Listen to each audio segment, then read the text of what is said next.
আসসালামু আলাইকুম। দুরন্ত বাইসাইকেল প্রেজেন্টস দুরন্ত বিশ্বকাপে সকলকে আমন্ত্রণ। তাওহিদ হৃদয় বিশ্বকাপে 3বার এলবিডব্লিউ হয়েছেন। এলপিএল এর প্রথম ম্যাচেও তাওহিদ হৃদয় এলবিডব্লিউ হয়েছেন।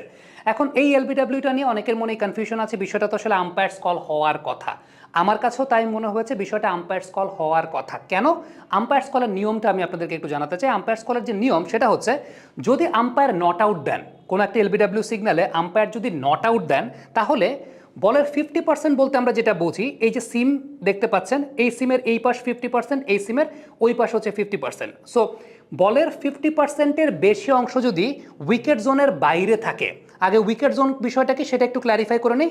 উইকেট জোনটা হচ্ছে অফ স্ট্যাম্পের একদম বাইরের কোণা থেকে লেগ স্ট্যাম্পের একদম বাইরের কোণা পর্যন্ত, অর্থাৎ এই টোটাল এরিয়াটাকে উইকেট জোন বলা হয়। এখন আম্পায়ার যদি নট আউট সিগন্যাল দেন তখন আম্পায়ার্স কল হওয়ার শর্তটা হচ্ছে, যদি বলের 50%-এর বেশি অংশ এই উইকেট জোনের বাইরে থাকে তখন আম্পায়ার যদি নট আউট সিগন্যাল দেন সেটা তখন আম্পায়ার্স কল বলে বিবেচিত হবে। আর যদি আম্পায়ার সেক্ষেত্রে আউট দিয়ে দেন তাহলে সেটা আউট বলে বিবেচিত হবে। এখন তাওহিদের ক্ষেত্রে যে বিষয়টা ঘটেছে সেটা হচ্ছে, যেহেতু আউট দিয়েছেন তার মানে বিষয়টা এরকম দাঁড়ায়, হকাই হয়তো বা তাদের সেখানে বোঝাতে চেয়েছে বলের 50%-এর বেশি অংশ উইকেট জোনের ভেতরে আছে। আলটিমেটলি আম্পায়ার নট আউট দেওয়ার পর সেটা আউট হওয়ার শর্তের জায়গাটা হচ্ছে, বলের 50%-এর বেশি অংশ যদি উইকেট জোনের ভেতরে থাকে তখনই সেটা আউট দিতে পারবে। কিন্তু আম্পায়ার নট আউট দেওয়ার পর বলের 50%-এর বেশি অংশ যদি উইকেট জোনের বাইরে থাকে সেক্ষেত্রে কিন্তু সেটা আম্পায়ার্স কল বলে বিবেচিত হবে। আমরা একটু তাওহিদ হৃদয়ের ওই আউটের জায়গাটায় যাই, যে জায়গাটায় আমি হোল্ড করতে চাই সেটা হচ্ছে ঠিক এই জায়গাটা। যদি আমরা হোল্ড করি, এই জায়গাটা হোল্ড করলে একটা বিষয় কিন্তু লক্ষণীয়, আমরা বলের সিমটা দেখতে হবে, যদিও এই ভিউয়ের বাইরে আর ভিউ কিন্তু দেখানো হয় নাই, সেটা একটা ফ্যাক্টর। সো আমি যদি এখান থেকে বলি বা সারাদিন যদি চিল্লাই সেক্ষেত্রেও কোনো লাভ হবে না। কারণটা হচ্ছে, আসলে অ্যাকুরেট হিসাবটা যেটা সেটা হচ্ছে বলের 50%-এর বেশি অংশ যদি উইকেট জোনের বাইরে থাকে সেক্ষেত্রে আম্পায়ার যদি নট আউট সিগন্যাল দেন সেটা আম্পায়ার্স কল বলে বিবেচিত হবে। এখন আম্পায়ার যেহেতু নট আউট দিয়েছিলেন তাওহিদের ক্ষেত্রে, তার মানে এক্ষেত্রে আউট হওয়ার জন্য শর্তটা হচ্ছে বলের 50%-এর বেশি অংশ উইকেট জোনের ভেতরে থাকতে হবে। কিন্তু এই জায়গাটায় যদি আমরা ফ্রেমটা হোল্ড করি বা স্টিল করি, আসলে কি বলের 50%-এর বেশি অংশ উইকেট জোনের ভেতরে আছে?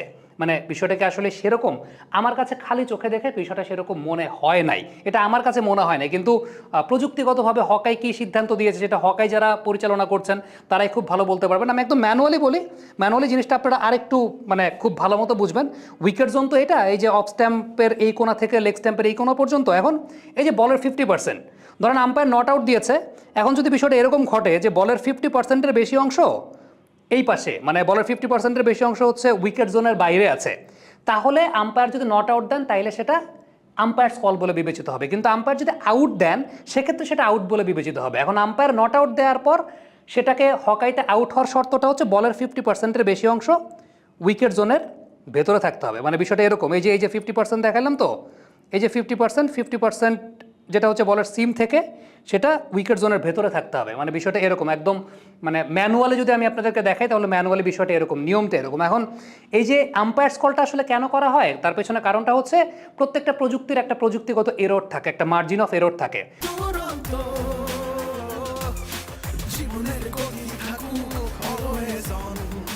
মূলত আমরা স্বাভাবিক দৃষ্টিতে যা দেখছি সেটা কিন্তু 3 ডাইমেনশনাল ভিউ। আপনি ক্যামেরার মাধ্যমে যে আমাকে দেখছেন সেটা হচ্ছে 2 ডাইমেনশনাল ভিউ, যেখানে একটু গলদ থাকে। মানে আপনি ক্যামেরার মাধ্যমে আপনি আমাকে যে অবস্থানটাতে দেখছেন, আমার টেলিভিশনটা যে অবস্থানটাতে দেখছেন, আসলে সেটাই সেই অবস্থানে নাই।